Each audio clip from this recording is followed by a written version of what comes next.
ኢትዮጵያና አንዳንድ የኦርቶዶክስ አብያተ ክርስቲያናት ትንሣኤን የሚያከብሩት በኒቂያ ድንጋጌ ቀንና ሌሊቱ እኩል 12 ሰዓት ከሚሆንበትና መጋቢት 25 ቀን ላይ ከሚውለው የጸደይ እሪና እኩሌታ ቀጥሎ ከምትታየው ሙሉ ጨረቃ የአይሁድ ፋሲካ በኋላ የሚመጣው የመጀመሪያው እሁድ ላይ ነው። ምዕራባውያን ከ16ኛው ምዕተ ዓመት በፊት ከምስራቆች ጋር በአንድነት ያከብሩት እንደነበር የታሪክ ድርሳናት ይመሰክራሉ።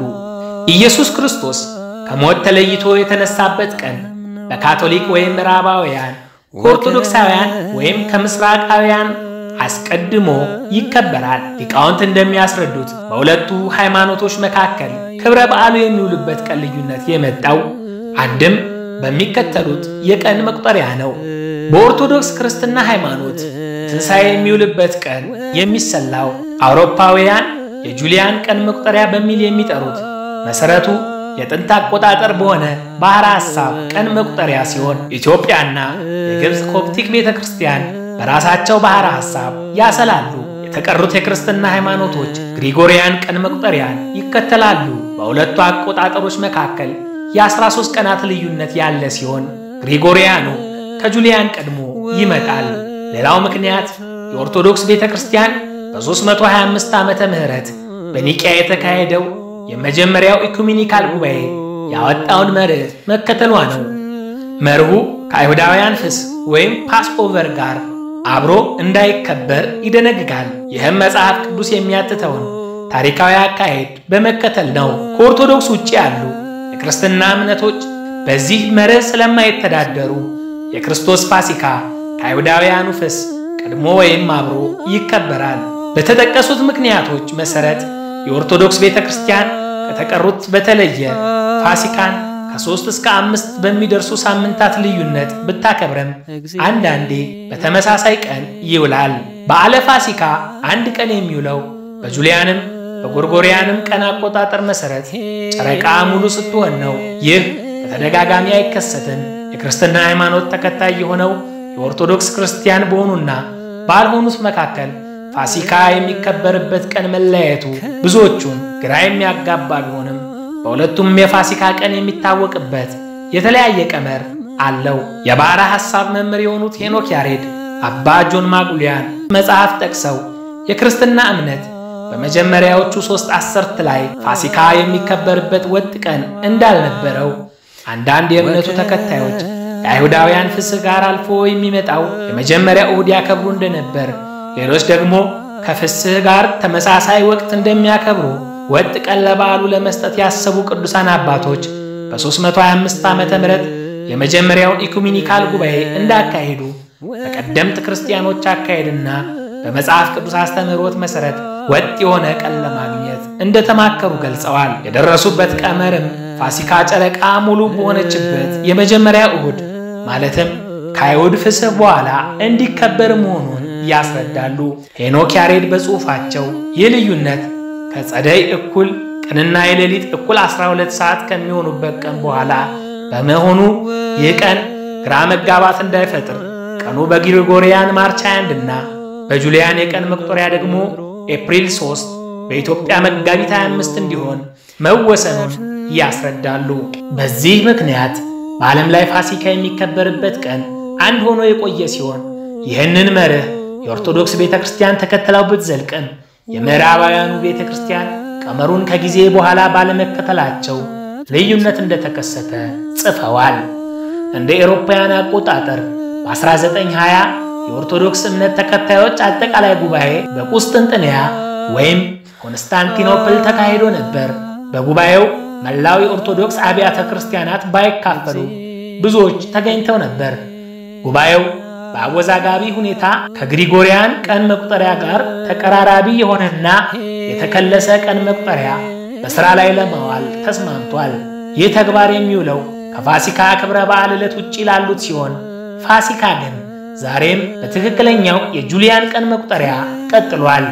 የቀን መቁጠሪያው መሻሻል የሚስተዋለው በልደትና ጥምቀትን በመሰሉ ክብረ በዓላት ከምዕራባውያን ቤተክርስቲያኖች ጋር በአንድ ቀን መከበሩ ሲሆን ከፋሲካ ጋር ከጴንጤቆስጤና ዕርገት በጁሊያን ቀን አቆጣጠር መሰረት በተለየ ቀን ይከበራሉ። ለኦርቶዶክሳውያን በዚህ መልክ የቀደመውን ሥርዓት መከተል ከፍተኛ ቦታ የሚሰጠው ነው። ሀገራችን ኢትዮጵያ የኢትዮጵያ ኦርቶዶክስ ተዋሕዶ ቤተክርስቲያንን ጨምሮ ኦሪየንታል ወይም የእህት አብያተ ክርስቲያናት የሰሞነ ሕማማትና የትንሣኤ በዓል አከባበርን ቀጥለን እንመለከታለን።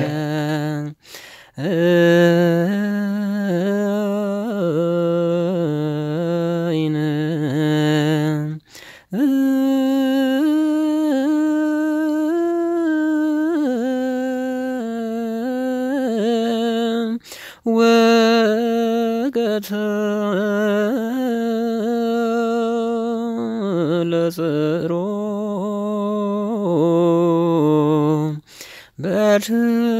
በትሬሁ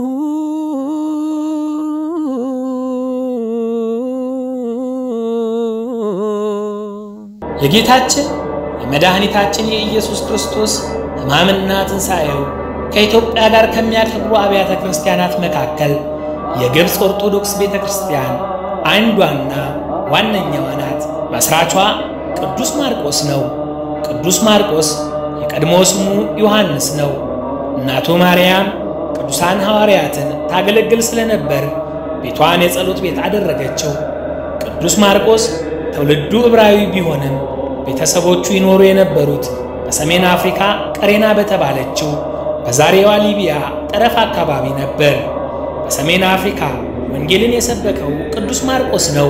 በ60 ዓመተ ምህረት እስክንድርያ ሲደርስ በሀገሪቱ ጣዖት አምልኮ ተስፋፍቶ ነበር። በግብፅ የመጀመሪያዋን ቤተክርስቲያን በጫማ ሰፊው በአንያኖስ ቤት የመሰረተው እርሱ ነው። በ68 ዓመተ ምህረት በሰማዕትነት አልፏል። የኢትዮጵያ ኦርቶዶክስ ተዋሕዶ ቤተክርስቲያን ቅዱስ ማርቆስን ሚያዝያ 30 ቀን ትዘክረዋለች። የጌታችን የመድኃኒታችን የኢየሱስ ክርስቶስ አበይት በዓላት በኮፕት ቤተክርስቲያን 7 ናቸው። ወደ ግብፅ የመጣበት ጥር 7 በእነሱ ኪያክ 19፣ ጥምቀት ጥር 19 ቱባ፣ ጽንሰቱ ሚያዝያ 7 ባረማት፣ ትንሣኤ ዳግም ትንሣኤ፣ ዕርገትና በዓለ 50 ናቸው።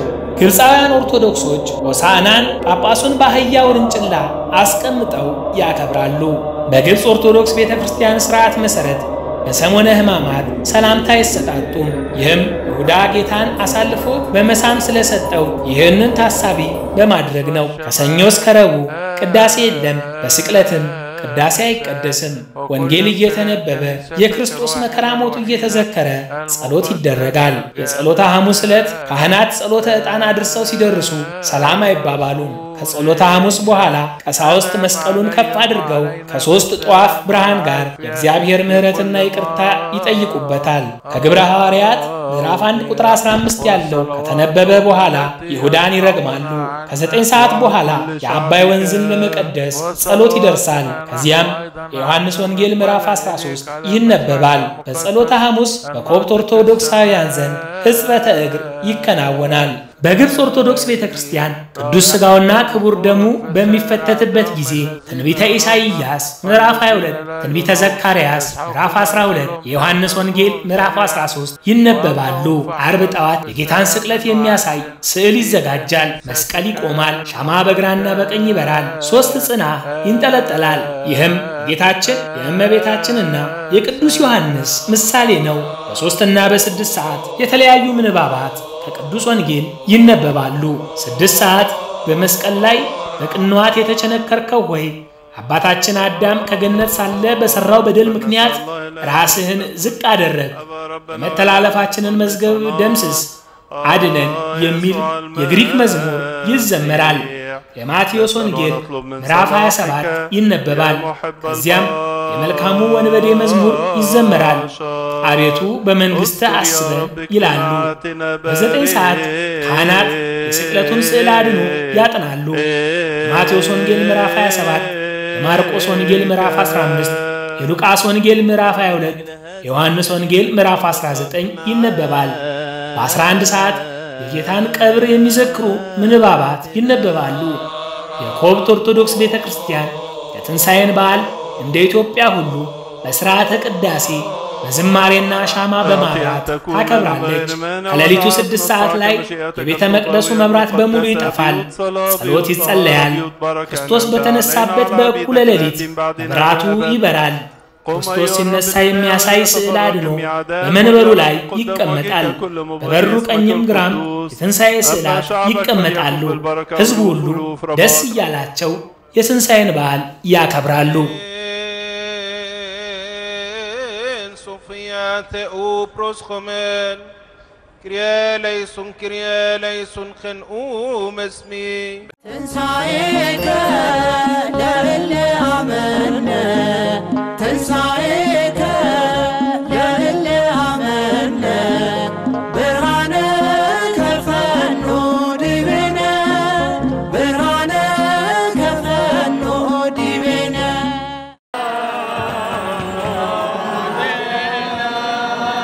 የሶሪያ ኦርቶዶክስ ቤተክርስቲያን ኮሬንታል አብያተ ክርስቲያናት እጅግ ጥንታዊቷ ናት።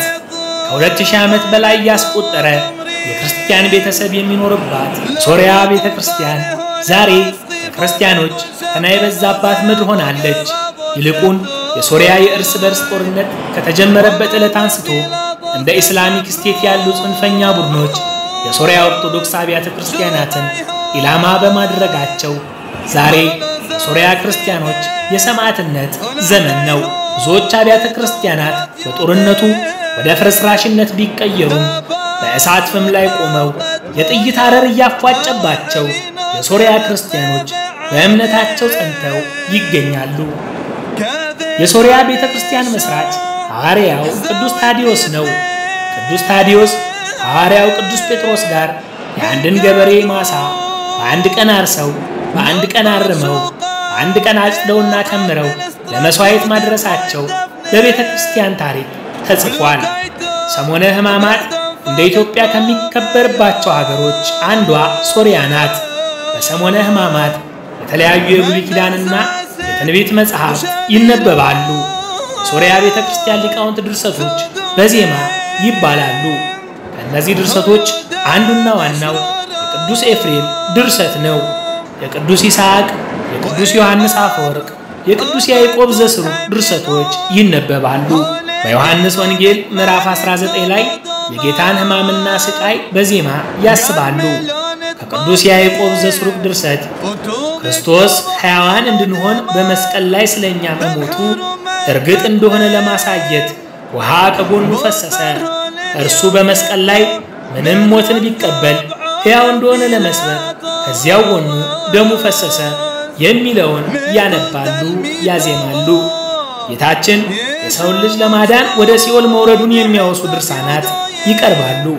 ዳዊት በሶሪያ ሊቅ የተዘጋጀ እንደ መኃልየ መኃልይ ዘሰሎሞን ያለ የጸሎት መጽሐፍ ይነበባል።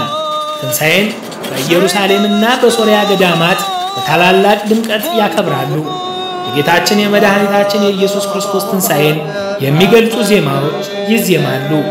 ሥርዓተ ቅዳሴ ተከናውኖ ቅዱስ ሥጋውና ክቡር ደሙ በዕለተ ትንሣኤ ሌሊት ለምእመናን ይሰጣል።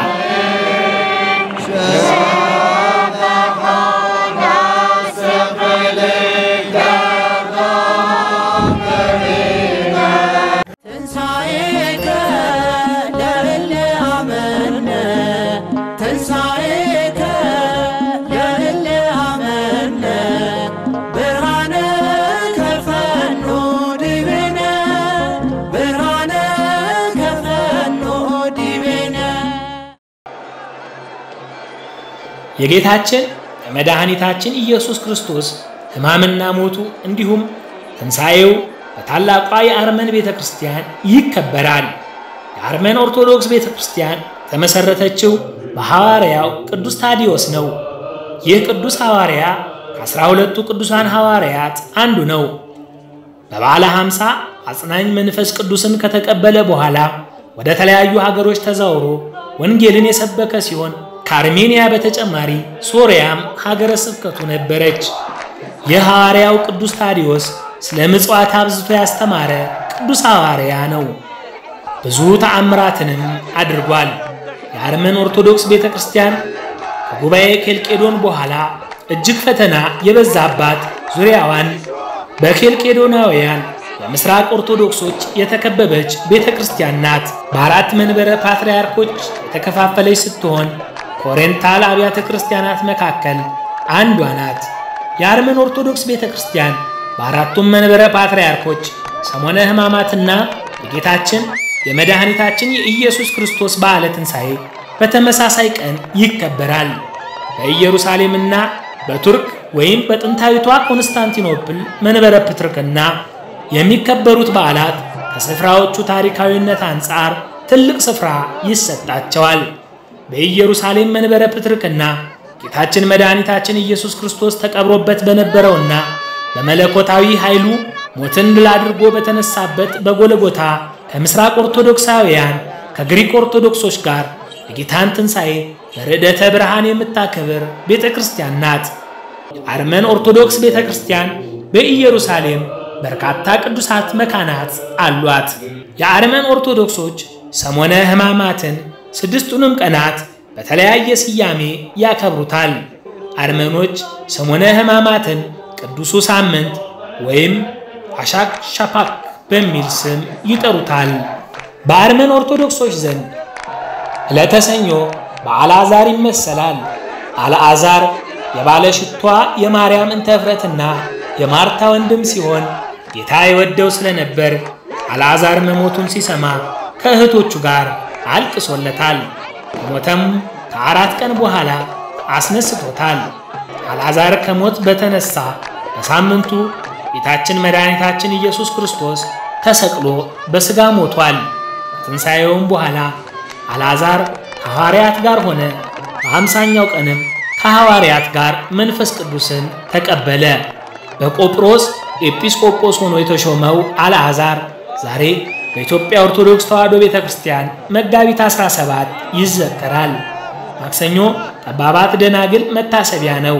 ይኸው በቅዱስ ወንጌል ማቴዎስ በጻፈው በምዕራፍ 25 ላይ ተጽፎ ይገኛል።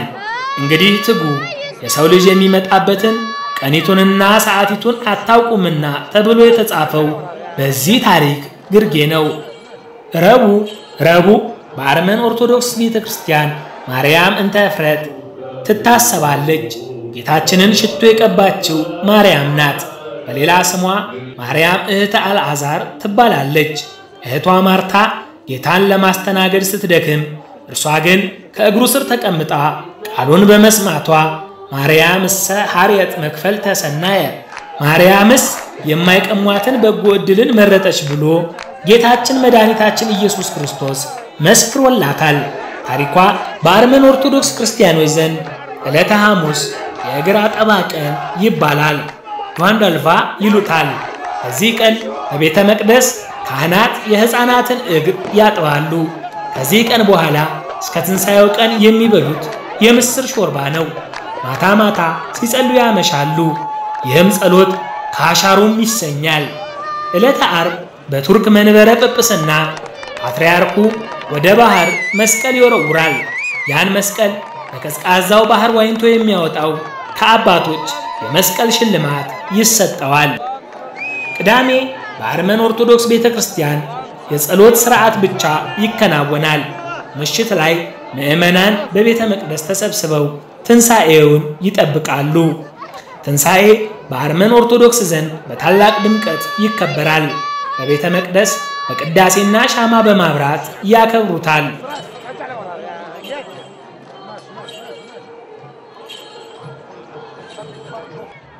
ትንሣኤከ ለእለ አመነ ትንሣኤከ ለእለ አመነ ብርሃነ ከፈኖ ዲቤነ ብርሃነ ከፈኖ ዲቤነ። የህንድ ኦርቶዶክስ ቤተክርስቲያን ከኦሪየንታል አብያተ ክርስቲያናት አንዷ ስትሆን በሐዋርያው ቅዱስ ቶማስ የተመሰረተች ናት። ሐዋርያው ቅዱስ ቶማስ የቀድሞ ስሙ ዲዲሞስ ነበር። ዲዲሞስ ማለት ጨለማ ማለት ነበር። ስሙ ተቀይሮ ቶማስ ተብሏል። ቶማስ ማለት ፀሐይ ማለት ነው። ከሐዋርያት አንዱ ሲሆን የጌታችን የመድኃኒታችን የኢየሱስ ክርስቶስ ትንሣኤን ተጠራጥሮ ነበረ። በኋላ ግን ጌታችን የመድኃኒታችን የኢየሱስ ክርስቶስን የተቸነከሩ እጆችና እግር አይቶ አምኗል። ሐዋርያው ቅዱስ ቶማስ በሀገረ ህንድ ብዙ ተአምራትን አድርጓል። በ72 ዓመተ ምህረት ግንቦት 26 በሰማዕትነት አልፏል። ዛሬም ህንድ በሚገኘው መንበሩ በቅዱስ ቶማስ ቀኝ እጅ በሕይወት እንዳለች ሆና ትታያለች። የህንድ ኦርቶዶክስ ፓትርያርክ ስትሾም የቅዱስ ቶማስን ቀኝ እጅ በሚሾመው ፓትርያርክ ላይ ትጭናለች። የኢትዮጵያ ኦርቶዶክስ ተዋሕዶ ቤተክርስቲያን ቅዱስ ቶማስን ግንቦት 26 ቀን ትዘክረዋለች። የህንድ ኦርቶዶክሶች ኦሪየንታል አብያተ ክርስቲያናት ጋር ይቆጠራሉ። ሆሳዕናን ሕዝቡ ሁሉ ዘንባባ ይዘው ወደ አደባባይ በመውጣት ያከብራሉ። 2.5 ሚሊዮን የሚቆጠሩ ኦርቶዶክሳውያን በህንድ ይገኛሉ። 3 ሀገረ ስብከቶች ሲኖሩ በማላያላም በሶሪያና በሂንዱ ቋንቋዎች አገልግሎት ይፈጽማሉ። ባስልዮስ ማርቶማ ጳውሎስ በማላንካራ ኦርቶዶክስ ቤተክርስቲያን ፓትርያርክ ናቸው። የማላባራ ሀገረ ስብከትንም ያስተዳድራሉ። በሰሞነ ሕማማት በዜማ የታጀበ የጸሎት ሥርዓት ያደርጋሉ። በዕለተ ሐሙስ በህንድ ኦርቶዶክስ ቤተክርስቲያን ሕጽበተ እግር ይደረጋል። ፓትርያርኩ 12 ሕፃናትን እግራቸውን ያጥባሉ። ይኸውም ጌታችን መድኃኒታችን ኢየሱስ ክርስቶስ ያደረገውን የትህትና ሥራ ለማሳየት ነው። ከሕጽበተ እግር በኋላ እግራቸውን የታጠቡት ሕፃናት ፓትርያርኩን ከነመንበረ ክብራቸው ከፍ አድርገው ይሸከሟቸዋል። ይኸውም ጌታችን በትህትና ዝቅ ብሎ የሐዋርያትን እግር በማጠቡ ከመለኮታዊ ክብሩ አንዳችም እንዳልጎደለበት ለማጠየቅ ነው። በህንድ ኦርቶዶክስ ቤተክርስቲያን በዓለ ስቅለት ከመራራ ፍሬ የተዘጋጀ መጠጥ በሕማማት ሰሞን ሲጸለይበት ከቆየ በኋላ በዕለተ ዓርብ ይጠጣል። ይህም አይሁድ ጌታችን መድኃኒታችን ኢየሱስ ክርስቶስን ሐሞትና ከርቤ ቀላቅለው እንዳጠጡት ለማጠየቅ ሲሆን ይኸው መጠጥ በሽታን ይፈውሳል ተብሎ ይታመናል። የህንድ ኦርቶዶክስ አባቶች ትንሣኤን በቅዳሴና በዝማሬ ያከብሩታል። ትንሣኤከ ለእለ አመነ ትንሣኤከ ለእለ አመነ ብርሃነ ከፈኖ ዲቤነ ብርሃነ ከፈኖ ዲቤነ። ሕያውን ከሙታን መካከል ስለምን ትፈልጉታላችሁ? ተነስቷል እንጂ በዚህ የለም። የሉቃስ ወንጌል ምዕራፍ 24 ቁጥር 5። ይህ የትንሣኤ በዓል ሞት የተሸነፈበት፣ መቃብር የተረታበት፣ ሕይወት ያገኘንበት ታላቅ በዓል ነው። ቅድስት ቤተ ክርስቲያን አምላካችንና መድኃኒታችን ኢየሱስ ክርስቶስ ከሙታን ተለይቶ መነሳቱን፣ በሞቱ ሞትን ድል መንሳቱን፣ ሙስና መቃብር መጥፋቱን፣ ዓለም በብርሃን መመላቱን ትመሰክራለች። ቅድስት ቤተ ክርስቲያን ትንሣኤን በ50 ተከታታይ ዕለታት በታላቅ ድምቀት በመላው ዓለም ታከብረዋለች። ሰሞነ ሕማማትና የትንሣኤ በዓል አከባበር በኦሪየንታልና በምስራቅ ኦርቶዶክስ አብያተ ክርስቲያናት እንዴት እንደሚከበር የቃኘንበት ዝግጅት ይህንን ይመስላል። ክርስቶስ ተንሥአ እሙታን በዐቢይ ኃይሎ ሥልጣን አሰሮ ለሰይጣን አግዓዞ ለአዳም ሰላም እምይእዜሰ ኮነ ፍስሐ ወሰላም። መልካም የትንሣኤ በዓል ይሁንላችሁ።